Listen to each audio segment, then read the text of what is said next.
Hello, everyone. I'm so excited to be on today to share Hanna with you. Just waiting for her to hop on. There she is.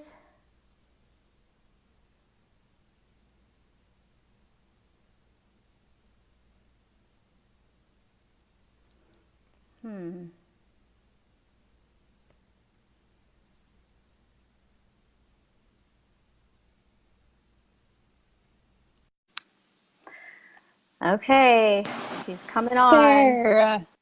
There she is.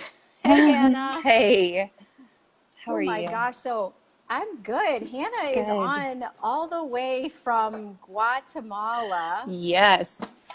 Hanna Thomas. I'm so blessed that you're on today, that you were willing to give some of your very busy life a break from the kids. And we No should thank your problem. husband right now. Evan, they all say thank you. And look, Marlene, can you see Marlene? Marlene, come here. Oh, Oh, Marlene, come here. She's our oldest. She's 17, so she and Evan are going to make lunch today while I'm doing this. oh, So you might get to see them do a little action that's back there. good.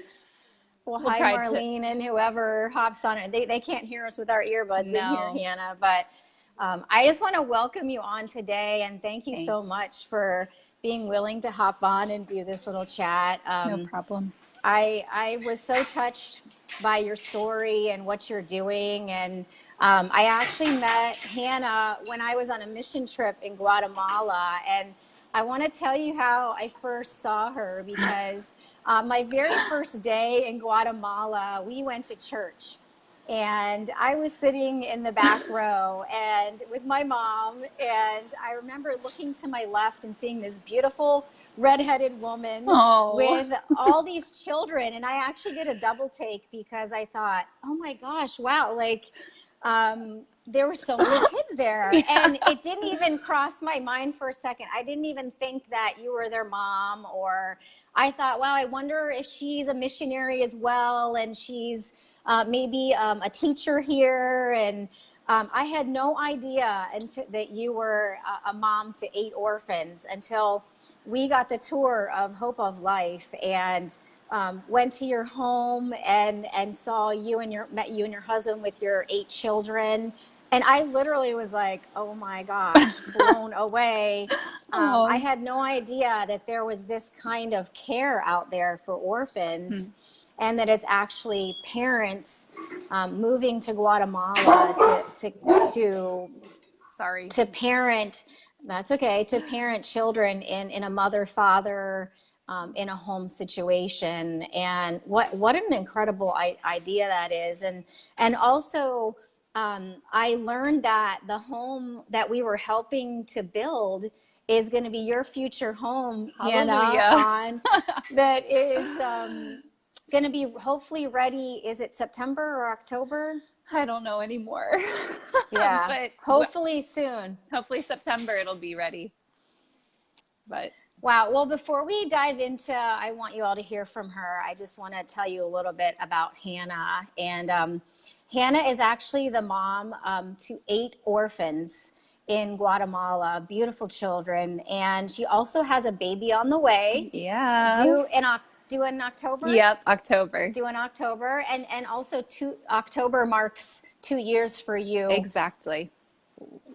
living Yeah. in Guatemala. And so she and her husband, Evan, they married 7 years ago, and they do family style orphan care Hmm. at Hope of Life, which is where I went on my recent mission trip. And she and her husband both grew up in Maryland.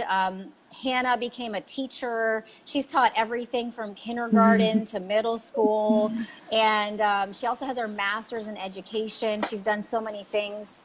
And she also has lived in Boise and Oh yeah. completely fell in love with Boise, and which I think is ironic that it's so full of mountains and you love the hiking and the Yeah. nature and uh, the breathtaking beauty of Guatemala and Zacapa and the mountains. Yeah. Wow. When we went to your house and saw the little homes on the top of that mountain, it I mean, I literally was in awe at the Yeah. beauty of the mountains in Zacapa. And so what a preparation. I was thinking Yeah. that the mountains you love, and now you're living in the mountains of Guatemala. So, and what I love is your heart for these children and how Thanks. you are, pouring your everything into these kids and raising them as your own. Hmm. And I know you had said that you may not legally be able to adopt them, but they will always be your children. Yeah. Oh, that gets me choked up. Yeah, But I was gonna say I'm um, about to start crying too. yeah, well, Yeah. it's so amazing what you're doing. But and Thanks. I want to just share with you what her goal is, or their goal is, Mhm. to give their kids a family where they can securely grow, and overcome their past trauma. And these kids have come from so many different backgrounds and situations of Yeah. just difficulty, abandonment, neglect, abuse, so many different things. And they want them to help them to grow in a secure, loving environment and feel safe and protected, and for them to deeply know the love of God and Jesus. Yeah. And they believe that they are changing Guatemala one child at a time. And so, I mean, I'm so inspired by what you're doing. And I wanted to share you with people that I know. And if this touches you, if you're watching this, would love for you to share this as well with your friends, because there's so much good going on in Guatemala at Hope of Life. And so Yeah. I want to get into today asking you some questions. Hannah, I see All there's some people right. joining us today. Thank you for joining us, everyone. And so I want to talk about your faith, and I want to talk about your family and your calling to, just pick up your life Mm. and leave gosh, we're so, what is the word? We live in such luxury here in America, Yeah. and the things that we take for granted, we don't even often realize these things, which I'm so passionate about, going on mission trips and wanting to take my children, because Yeah. you see world from a different perspective. Yeah. And watching Hannah in her home that has 3 bedrooms and 2 bathrooms and no air conditioning, where the average temperature is 90 degrees in her home where she's sitting right now. Um, we have nothing to complain about, and so much to be thankful for, especially since she's called to live there and be there. And she's honored and blessed to be there. So let's Yeah. dive into it, Hannah. I All really right. want to start by thank you for joining me today. I really want to dive in and start asking you about your faith, Sure. and where did that all begin for you? Your childhood. When did Jesus come into your life? Would love to hear about that. Yeah, for sure. I was really, really blessed with great parents. And my parents, my dad would always make time to do, like, he would read the Bible with me and teach me about, you know, Jesus. And also, not only did he teach me about Jesus, but he also was like an amazing father figure. And I think that's easier for me to now as an adult, like, put my trust in a good father, our good father, knowing that I also had a good father, and it's easy to trust that. My husband didn't have as great of a childhood, and so it's been interesting in our marriage, learning and growing together, and seeing our faith grow in different ways and the realizations he's come to. But I've just been so blessed with really great parents who always were examples, and they were always there for me. They always loved me, and faith was just always like a part of our lives. And I think I'd say, like, in college is when I started really making it like a my own, and really taking the time. When I was young, my dad would always be like, "Did you do your devotions this morning?" Those little, like, 365-day devotion books that they would give me. And I was like, "Yes, Dad, I did it." Now, can I watch TV now? But then that habit really formed into something really beautiful. And I remember in college, like, every morning, still waking up and doing my devotions. And my roommates were like, "Wow, you actually do that? That's pretty cool." So learning to spend time with Jesus from an early age was a really big blessing that my parents passed to me. I remember waking up and always seeing my mom with her coffee and her Bible too. And so that has become like my source of strength, and a way to stay sane is starting my mornings out. I mean, that's what it says, seek first the kingdom of God. And I'm definitely not perfect. And sometimes a kid is crying or needs breakfast, or I'm tired and wake up late. But my faith, I mean, I couldn't do this without God. And it's been amazing to see him move in ways that I knew he could, but never had seen before. And I'm just, I couldn't do it without him. Like, all glory to him for sure. And just starting every morning, reading my Bible, journaling, praying, that's a big part of faith in the like average everyday life here for me.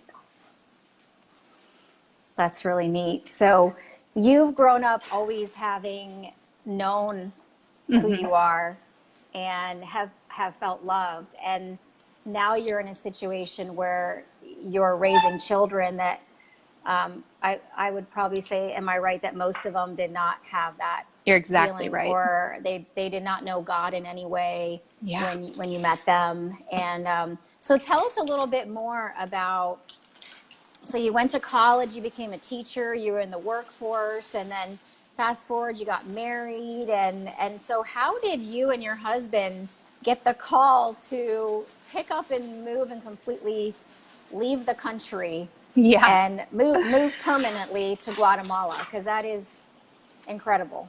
Well, I feel like it's kind of like a Jonah story, like Jonah not really following God's first calling and ignoring him for a little bit. I think we might have did that a little bit. I'll tell you why. But so after Evan graduated with his degree when we went to school in Idaho, we came back to Maryland, and Evan became a Bible teacher. And I was teaching at that time, and they did missions trips. They took their senior class on a missions trip here to Hope of Life. And I was like, I don't know, Evan, like, really, I just don't want to be without you for 2 weeks. So I guess I'll go. But wouldn't it be better to do something here in the States? Like, couldn't we use that money to like do something here? You know, I was kind of negative about it, to be honest. But God provided the funds to go. And so I went, and coming here on my first trip changed my life, completely changed our lives. And we both were just amazed at the need, the deep, deep need. So we came on our first trip, I don't know, like 4 or 5 years ago. And we ended up coming back 2 months later because we both felt like we're supposed to be there doing something. I don't know if I'm supposed to be teaching, like doing basketball clinics or starting a track team or teaching, but let's go back and figure out what we're supposed to be doing. And so on our second trip, we came back and everything was going wrong and we were all discouraged. And we came up here to the orphanage, and I remember the exact place we were standing. We were watching some kids. We did some basketball, and then they just started playing soccer naturally. And I met Patty Monk, who is one of the most amazing people. If whoever is watching, you need to make sure you meet Patty Monk and Jessica Holt and Tanya Rule. Find them on Facebook, something. These ladies are incredible. They're the first moms who moved down here to do family style orphan care. And so that day when we were all discouraged, we met them. And so Patty, she came over and introduced herself, shared what they were doing here in Guatemala. And Evan and I were just stunned. We're like, wow, like, that's what we need to do. Patty invited us to come down to her house and to meet her husband and her family and just kind of see what real life is like as a mom to 10 Guatemalans. Wow. So we took her up on her offer, and ever since then, we knew that that's what we needed to be doing. They shared the deep hurt that their kids had experienced and the progress that they'd made. And we realized that like nothing else in life is really worth anything compared to being able to change even just one of these kids' futures. But again, that was like 4 years ago. We went 6 more times before we finally decided to move to Guatemala. And we also left Maryland, moved to Boise, Idaho, pursued our dream jobs. And we thought, maybe in 10 years we'll move to Guatemala, but not right now. We're going to move to Boise. And God really got us. And he was like, are you sure? Is this what you want to do with your whole life? You want to make money, go hiking and go out to restaurants? Is that really it? And so we left Boise, moved back to Maryland just to get our stuff together, and moved down to Guatemala almost 2 years ago. And we might be here for forever. That's the exciting part.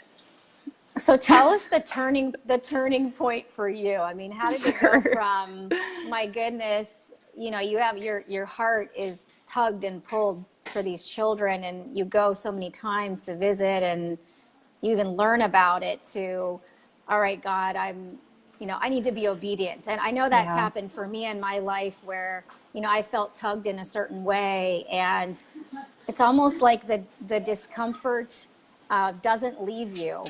Yep. Until you're like, okay, you know what? I know, God, I'm being disobedient. I need to do it. I know that came to me once with volunteering that I do for women. But how was that shift for you?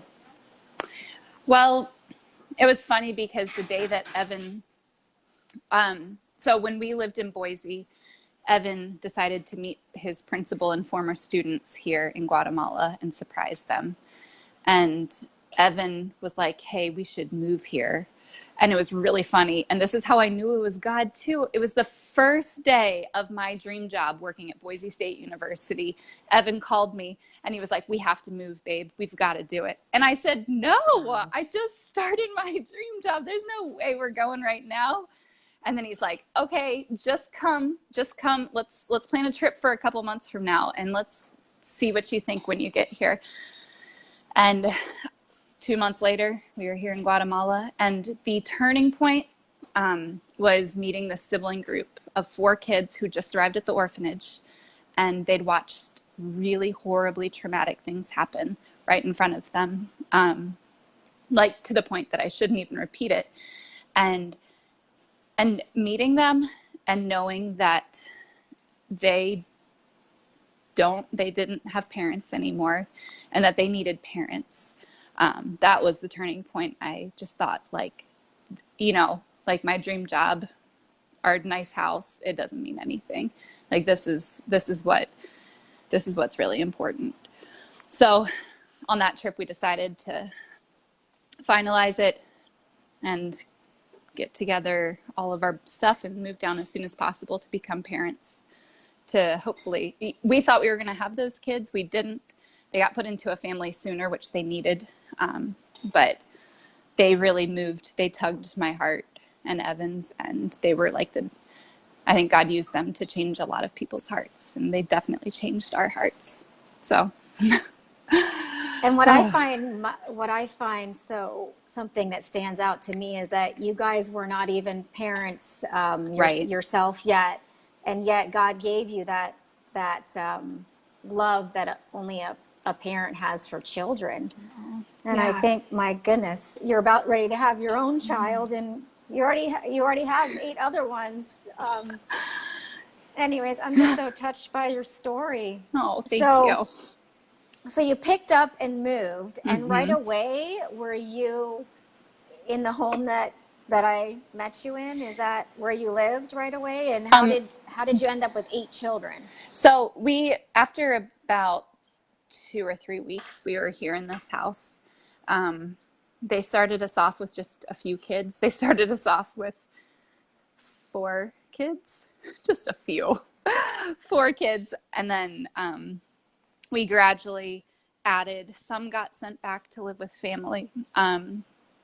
So we kind of stayed in good communication with our director and the social worker and the psychologist. And we let them know, hey, we're ready for some more kids now, or,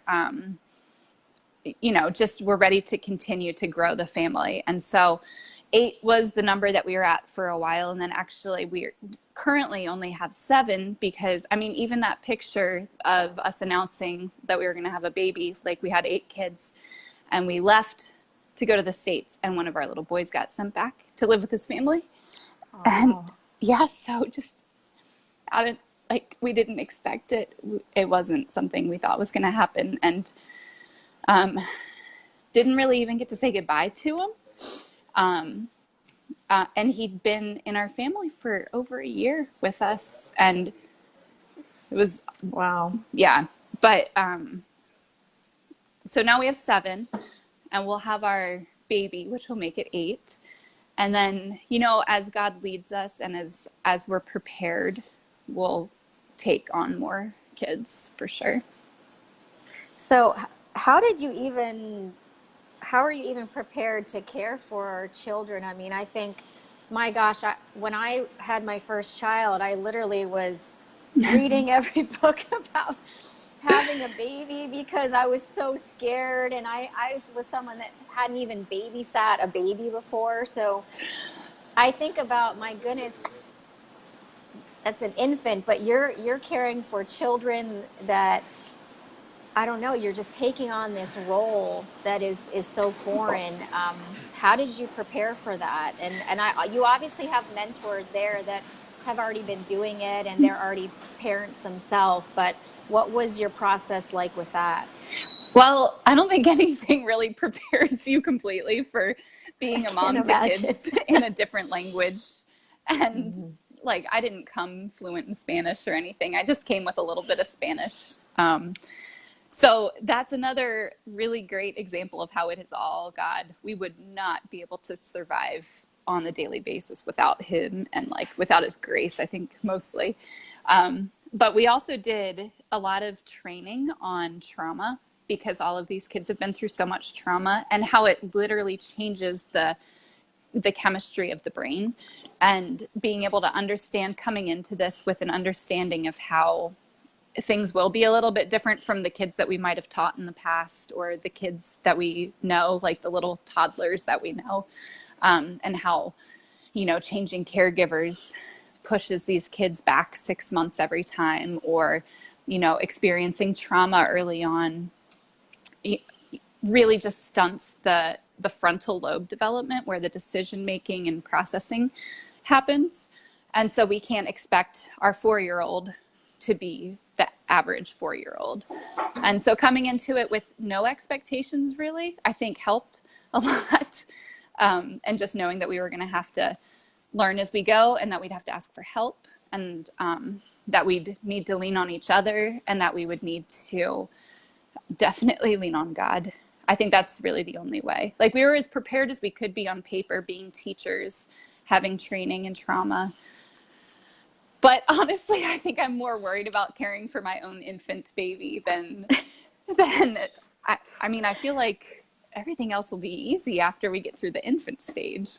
But yeah, nothing really prepares you for this. You just got to do it. Yeah. Wow. So not only were you brand new parents to so many children, but you couldn't even speak the language. Yeah. So tell us how that worked. I mean, what did you do? Well, we kind of like, I mean, we were immersed in it, and we always had a couple kids who were a little bit older, and they really always helped. When we first moved here, we had a girl two sisters who were 8 and 12, and they were really smart little girls, and they always helped me and corrected me. And so we learned a lot in that phase. And now our oldest 3 kids, Marlene, Hector, and Sarah, who I don't know if you'll see them walking by, but they're really smart kids too, and they've helped us. And just talking to us, we're immersed in the language. And you just catch on. You just do. I don't know how, you just do. Evan only speaks English to the kids, and I'll speak like a mix of Spanish and English, but we both understand them pretty well. So it just comes to you sometimes, and I think that's like the Holy Spirit, I'd say. Yeah. Yeah. So what's a typical day like for you? I mean, I can't imagine I mean, I live in a 3-bedroom, 2-bathroom home myself, and I have 3 children, and we can get sometimes caught up in the bathroom Same situation. with me and my brothers when I was growing So, up. Yeah. and you're living with 8 people, right? No, nine people total in Yeah. your home Uh-huh. with 2 bathrooms. So Mm-hmm. you obviously get used to living in the close quarters, but what's a day like for you? Are you teaching the children? What do you homeschool? Man, I was homeschooled growing up, but I do not think I could homeschool all 7 kids. So they go to school. But the day starts at 6 in the, oh, our littlest one just got back. Hey, Isaac. Um, the day starts at 6, and the elementary age kids go to school at 7. And so Evan and I will walk them down to school. Isaac, you want to say hi? Isaac just got some glasses. Oh, Say hi. he's so cute. Hi, Good. Isaac. Go get some water, okay? Go get some water. So we always have at least 4 kids at home because the high schoolers go to school in the afternoon, the elementary go in the morning, and then our little kids have preschool in the morning and afternoon. So it's just like a constant rotation of making food, cleaning up, making sure kids are doing their chores. The kids are really good, and they take on so much responsibility to make sure that their rooms are clean, to make sure that they're helping.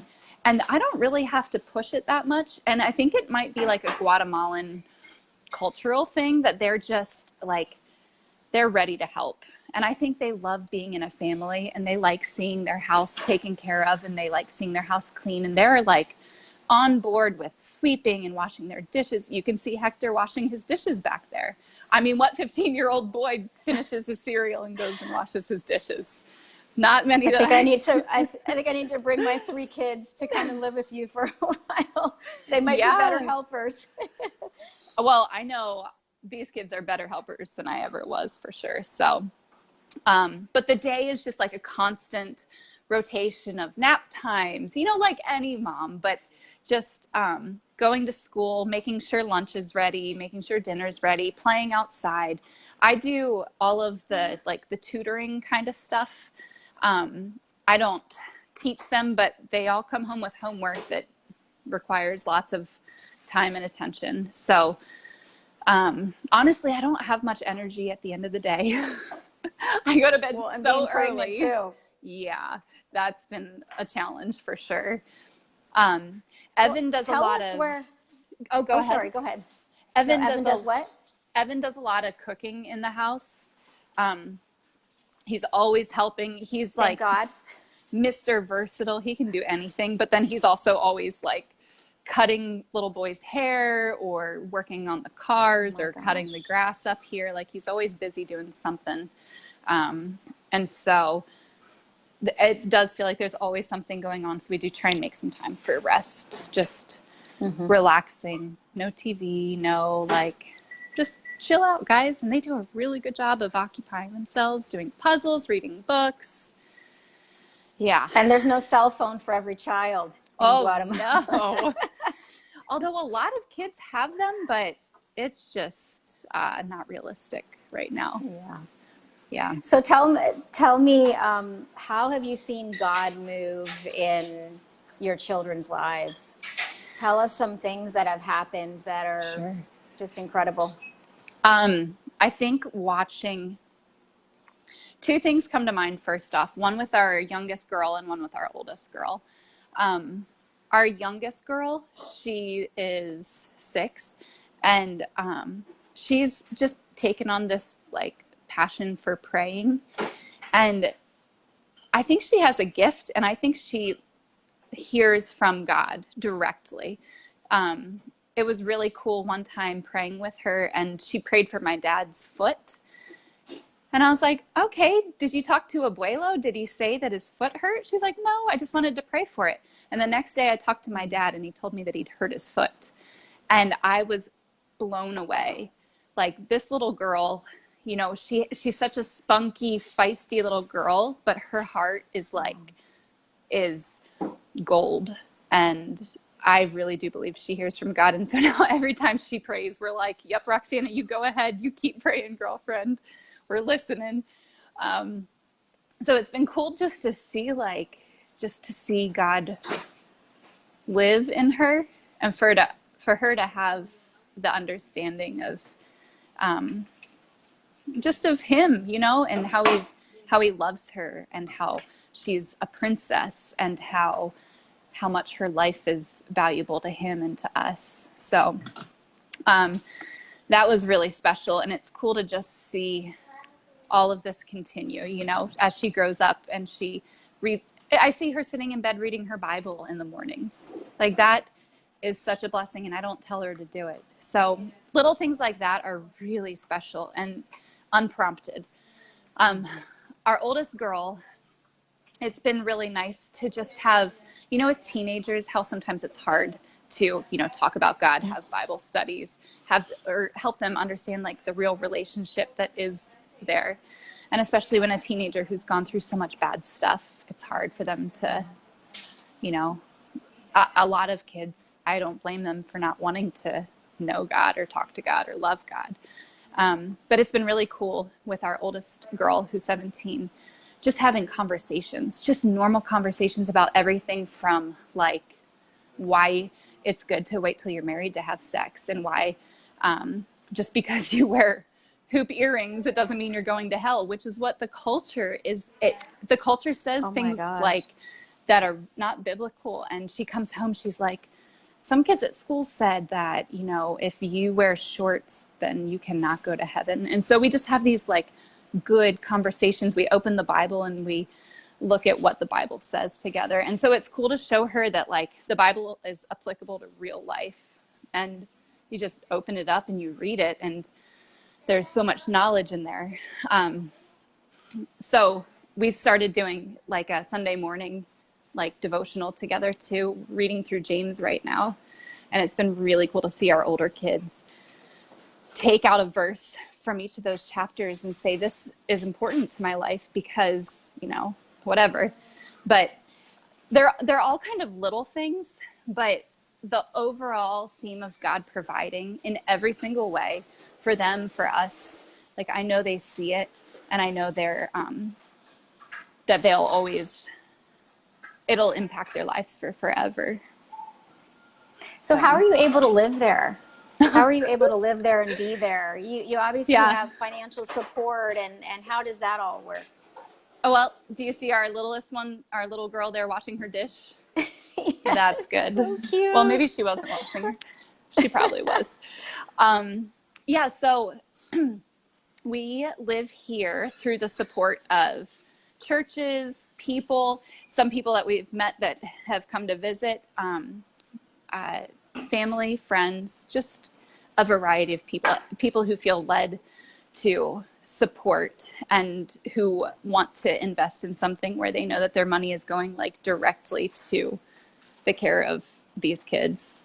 And it's not just being like dispersed randomly in different areas, but it's going directly to our family and making it possible for us to live, and also possible for us to give these kids like the closest thing to a normal family, and to be able to go to the grocery store, to be able to order fried chicken every once in a while, to be able to go to a restaurant together, to do things that as Americans or North Americans, we usually take for granted. You know, growing up, I went to the store all the time, but it's like a treat to go to the store here.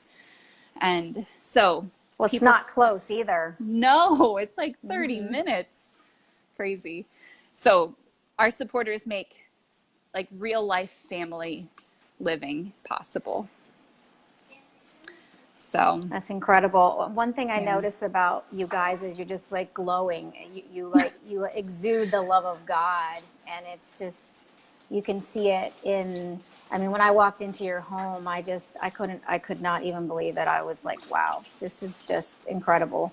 And, you know, the children that have come to you, you know, their backgrounds, you mentioned to me the trauma and the abuse and the neglect and the abandonment, the malnourishment is, you know, things that we would in America can't fathom to the extent that it is there. Yeah. And just while I was in Guatemala, seeing babies being rescued from the Yeah. mountains, basically almost starving to death, and seeing the stories of the people that are at Hope of Life, and where they came from and how God turned their life around, and the miracle after miracle that has happened Yeah. as a result of Hope of Life beginning. And so I want to get into a little bit about your parenting, because gosh, I think it's hard to be a parent to 3 children.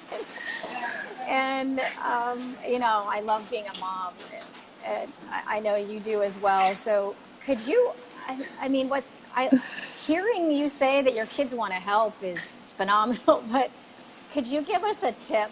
I don't know what you could share with us, but maybe a way to encourage us parents out there that already have kids on, how can you teach them to love God, and how do you bring God into your home? What are the ways? Like, do you talk to them at nighttime? Do you pray with them? What are some things that you do? I know they're surrounded by a Christian community, and they experience the love of God through you and Evan. But what do you do actually to, besides show love and care? I it's still an area that I want to improve in, and I think as we're growing as parents, we're learning what works for us in a way that's natural and then more meaningful. The families who've been here longer, they are incredible at making sure devotions happen every single night as a family, and they don't stress it. Like they don't make it this inconvenient, horrible thing, but it's like a special family time. So I think as Evan and I grow as parents, we'll get better at things like that. But praying with them every single night before they go to bed, I know that for me was huge as a kid. And also just that time that you're giving your kid one-on-one. But being real about it, and I think being real about it and not trying to be perfect is probably one of the best ways to make it real for them. To, read your Bible in the morning and allow them to see you, and see what that looks like. To fill your house with Christian music. That's something that we've really switched over lately. I'm a big country music fan, and so I'll never not like country music, but realizing that the words in some of the songs that we listen to aren't really like pleasing and uplifting to God. And even if they don't understand all the words in some of the songs, that it's impacting our hearts. And so filling our house more intentionally with things of God, like listening to worship music all the time, has really changed, I think, our mindsets and our perspectives. And we listen to them in Spanish and English. And so the kids are constantly singing worship songs all through the day. Reading the Bible with them, reading the Bible at night with them, the little like kids' Bibles, having like a story. I'm trying to do that every single night, but sometimes I'm so tired, I just can't do it. But then sometimes my older kids do it. You're pregnant. You're pregnant. Well, it's been really beautiful to see my older kids step in and read Bible stories to the little ones. So I think like living it, just doing it in a way that's not fake, because I think a lot of kids here in Guatemala, all over the world, they just get so worried about all the rules and all the things that you're not supposed to do. But if they're able to see a real relationship with Jesus, someone who messes up, asks for forgiveness, and lives like a real life, like full of faults, but ready to change and grow. I think that's a really effective, helpful thing. And seeing their parents in the Bible, I think that's the best thing you can do. And seeing the children of all ages, I mean, through the teenage years in church, and just being happy to be there. Yeah. I that really stood out to me. It's like, wow, they seem so grateful, everyone. And I hope when you come back, you'll have a chance to talk to some of the older kids. But for example, our oldest girl, what she has been through, no one should have to go through. And yet she will tell me, she's like, you know what? I know God has a plan for what's happened in my life. And she truly believes it. And that's not because of me. I've only been her mom for a year. And she came to us. And that's through God's grace that she came to us with that ability in her heart to trust God and to know that, man, life has been really bad so far, but I know God's going to use what I've been through to help someone. Like, that is amazing. And I think Hope of Life does a really good job of fostering that environment, and that we need to continue. And just the power of prayer. Yeah. All these, their sponsors praying for them, the people who know them praying for them, people like you guys who come to visit and praying for the kids that you meet. Like, that is so impacting. And I mean, you and your husband really are the hands and feet of Jesus. And, you know, that verse in the Bible where it says, where you did it for the least of them, you did it for me. And that's what you guys are doing there in Guatemala. I mean, you're just serving at a whole new level. It's just incredible. I would not want to do anything else with my life. It is so hard. Like, there are days we've experienced a lot more spiritual warfare here than I'd ever imagined possible. Like, in every way possible, we've experienced really hard things. And I know it's because we realized that it is because what we're doing is important in the kingdom of God, and that, like, the devil's trying to push us back and discourage us, and that, like, no grave can hold us down. So That's right. yeah. Well, how can people find you, Hanna? And how can I know, just hearing you share your story, I'm so touched by what you're doing, and I know everybody that's able to see this. Please share this video. If you know someone that could be called to do family style orphan care, I know they're looking to expand in that way. Mm-hmm. Hanna, can you tell us about that? Yeah, I was telling Stacy earlier how there are so many kids, even on like every couple of weeks, more kids come to the orphanage, and they're here, some for short term, some for long term. And there is such a huge need for parents, because the change that parents can bring to kids who've been through trauma is something that nothing else can touch. Of course, the power of God is so important in healing, but to have a family and have a safe environment and have a reliable environment is something that, like, no money can buy. And it's really only what people who are called by God to come be parents to kids can do. And so I think there is always a huge need for that here, and probably in places all over the world. So if you feel that in your heart, like, maybe that's for me, like I thought I was too young. I thought we hadn't been married long enough. I thought all kinds of things, but listen to what God's saying, because, like, when he's talking to you, he's not joking. He's serious. So keep an open mind about it, an open heart. And I would always be so happy to share, like, the true, like, this is what it's like. This is the hard stuff. This is the stuff you're going to rejoice over. So if you guys have any questions about anything like that, I would be happy to connect whenever. Just Facebook message me. But yeah, there is a big need for parents here.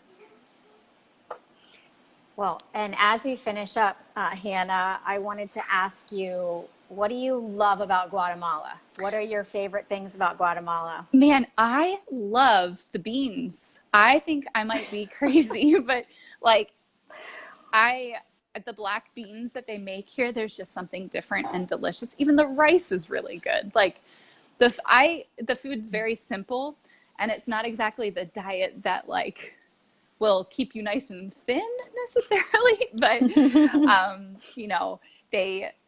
I like the food here a lot. I really love it's kind of like free in many ways. There are fewer restrictions and things, which also comes with a negative side, of course, but people are generally very caring and very thoughtful, giving. They give even when they don't really have anything themselves. They'll open up their home to you and give you all the food that they have. It's taught me a lot to live in a caring culture like that. Even the nannies who work here, they are always like giving me gifts, like headbands, baby clothes, like just always sharing their food. And it's a really sweet culture in that sense, the sharing. And also the cool thing is like, I'm going to have this baby for so much less than I would have had in the States. And it's great care. Like you can find, like living here it can be very affordable. And so that's a big plus for any parents who are thinking about, exploring the option of moving here or even just visiting. It's a great place to live, really. Wow, so we're getting to see your family walk by as we're chatting here. How cool.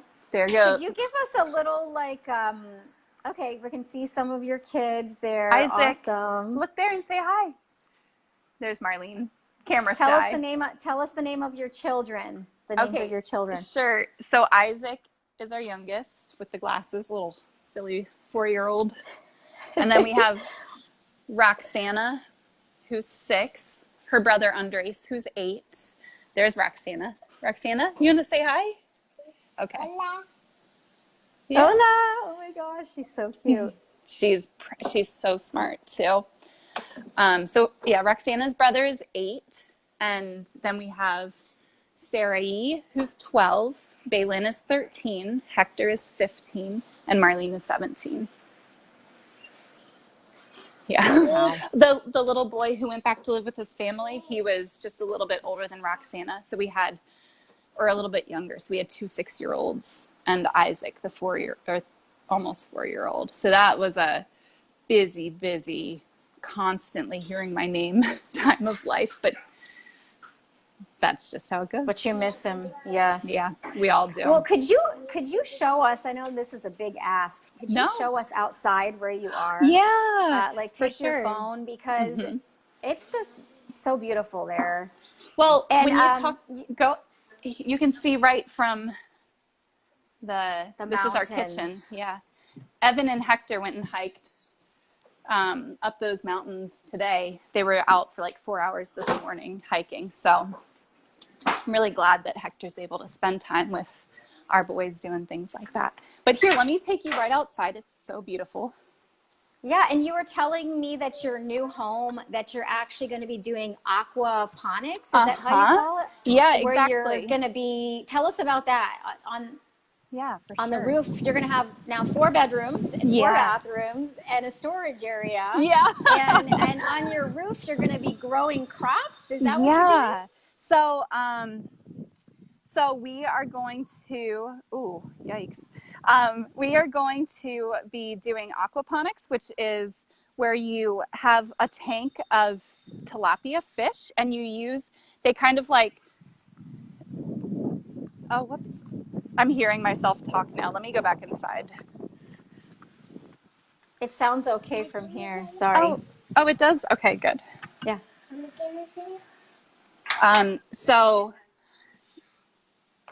It's all repeating. This is so weird. Is it confusing you? Yes. Okay. Well, we can finish up. I love the tour. Thank you so much, Hanna. Yeah. And you can't, the picture does not do justice. It's literally breathtaking there. If nothing else, plan a trip to Hope of Life. Yes. And visit. It's so beautiful, and it's truly a life-changing experience to be able to go there. And, I just want to pray God's blessings on you guys. I mean, God bless you, your family, your children. I just pray for God to provide all that you need. And if you're someone that feels called to give to this family, reach out to Hanna on Facebook. And she's also on Instagram. How are you on Instagram? It's Han in Guat, the Han _in_Guat. Hannah and Guat. I'll put it in a comment down here below. Awesome. Well, thank you for joining me today, Hannah. It was such an honor and a blessing to have you on today, and to hear your story and tell everyone what a difference you are making. You are a mover and a shaker, you and your husband, and you are changing lives. And Guatemala is going to be a totally new future because of the families that are doing this family style orphan care and are just devoted to helping each child. So thank you again. And Amen. thank you for your time today. I know you're so busy. So God bless you. Take care. Thanks so much. It was a blast. Bye. Bye.